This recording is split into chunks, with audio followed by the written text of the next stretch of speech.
Hey there, and welcome back to the Hardly Late Show. It's been a while. How you been?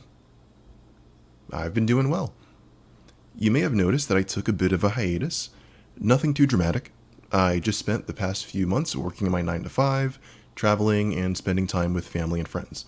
Just living life. But most importantly, I've been resting. And I just want to thank you for your patience and continued support. I really needed this time to get my head together and to also think about the direction of this show. Don't worry, I'm still making episodes. Part 3 of Deactivating Survival Mode will be out next week. I just didn't want to pop out of nowhere with no explanation for the gap. But I'm really grateful for this hiatus because I never realized how much I took rest for granted, having worked 7 days a week for about 3 years. And I guess this is pretty much the unofficial topic of this episode. Subtopic, I guess? I don't know. Whatever, let's get into it. When I started this show, I produced episodes at a pretty good pace, but eventually I felt pressure to churn out episodes without fail. Mostly because I didn't want this show to become a failure, and I didn't want to let anyone down if I missed even a week. And eventually, I had to stop myself and ask where all this pressure and anxiety was coming from, and why did it feel so familiar? You guessed it, perfectionism. If you have time, feel free to revisit episode 2 where I explain why perfectionism is so unhelpful. But one of the points I made is that perfectionism results in self-sabotage. You see, I set myself up for failure by holding myself to increasingly higher standards only to be crushed by their weight when I didn't meet them. I felt that if I missed a week for an episode, I failed. And then 1 week turned into 2 weeks. Failed again. And if I'm going to keep failing, what's the point of continuing? I essentially created a hurdle so high that I couldn't jump over it. All because I wasn't being realistic with my goals and expectations. And while I talk mostly about a fear of failure, there was also a fear of success. Because success means increased expectations, increased responsibility, and increased accountability. And the best way to avoid all that is with self-sabotage. Prevent success while ensuring failure. Have your cake and eat it too. And I think it all comes back to perfectionism as an attempt to control outcomes. It's such a warped, vicious cycle, but one that's mostly subconscious. And the only reason I was able to exit that cycle and make this episode was that I committed myself to rest. Resting allowed me to realize that the world wasn't going to end if I missed an episode.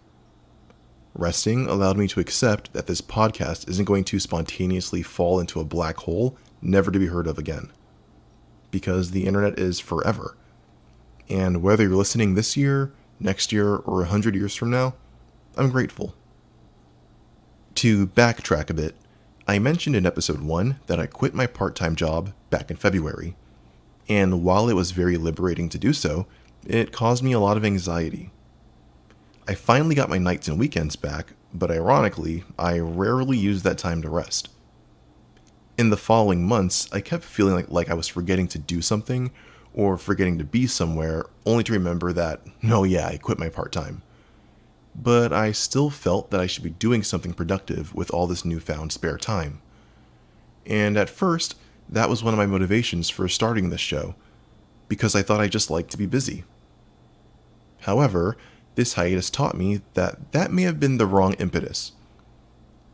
Because of this desire to be productive, combined with the pressure I put on myself to constantly produce episodes, this show was starting to take the place of the job that I left.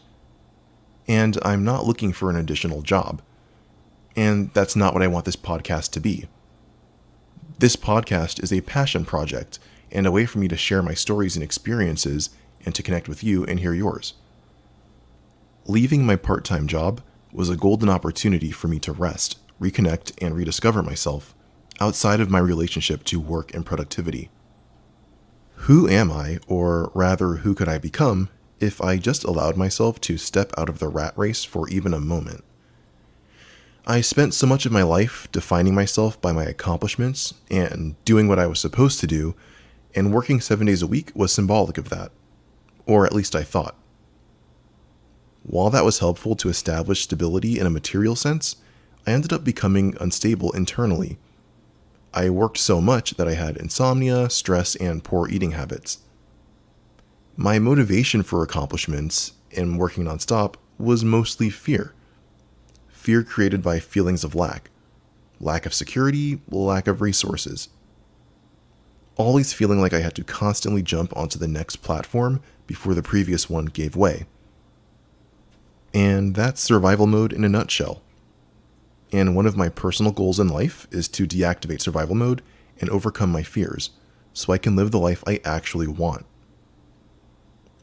Personally, I always feared that taking a break from my goals or resting was going to result in losing motivation or becoming lazy.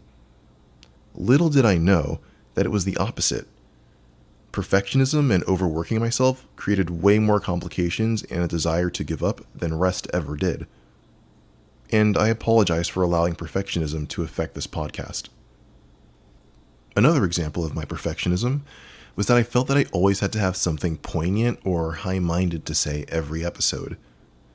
And if I didn't, then I had to wait for the right moment when the stars were aligned in order to download some mystical insight to share with you. And that's just ridiculous. There's never a perfect moment, and waiting for one started feeling more and more like an excuse. Like I said before, I'm not some guru or life expert. I'm just some guy on the internet. A guy that got way too ahead of himself. And it's weird to sit here every week trying to give encouragement or advice while not even taking my own advice. This episode was honestly the easiest to do because I didn't put any pressure on myself. I took the time I needed, I regrouped, and now I'm just flowing. So if you ever hit a snag on your goals, or feeling stuck, or want to give up, I can now confidently recommend taking a rest. I'm finally practicing what I preach. And rest is not just sleep. I think it can be any hobby you find relaxing. For me in particular, most of my rest period involved journaling, reading books I never got to read, catching up on shows I refused to make time for, and going on nature walks without my headphones. These were all activities I used to think were too indulgent, too time-intensive, or too unproductive. But they ended up being really restorative. For the first time in a long time, I allowed myself to just be without needing to achieve. I didn't have something more urgent to do or somewhere more important to be. So if you can carve out even an hour just to do something similar, I think it could be helpful. Because this is the Hardly Late Show. This is not a space for being hard on ourselves or feeling like failures. Let down your hair and lay down your burdens. It's about getting back on the horse no matter how many times you fall off. Because it's always a good time to restart, rekindle, retry. I mean, we only have the rest of our lives. And I feel that overcoming a fear of failure and having the courage to start again can be a huge catalyst for change. Now, at least it was for me. I started podcasting again instead of giving up. So if it can work for me, maybe it can work for you. Thank you again for your patience and continued support, and I'm really glad to be back. As always, you can reach me at hardlylateshow@gmail.com. And you can find this podcast on most platforms, so please share and spread the word. But of course, no pressure, no rush. It's always a good time. You're hardly late. Bye for now.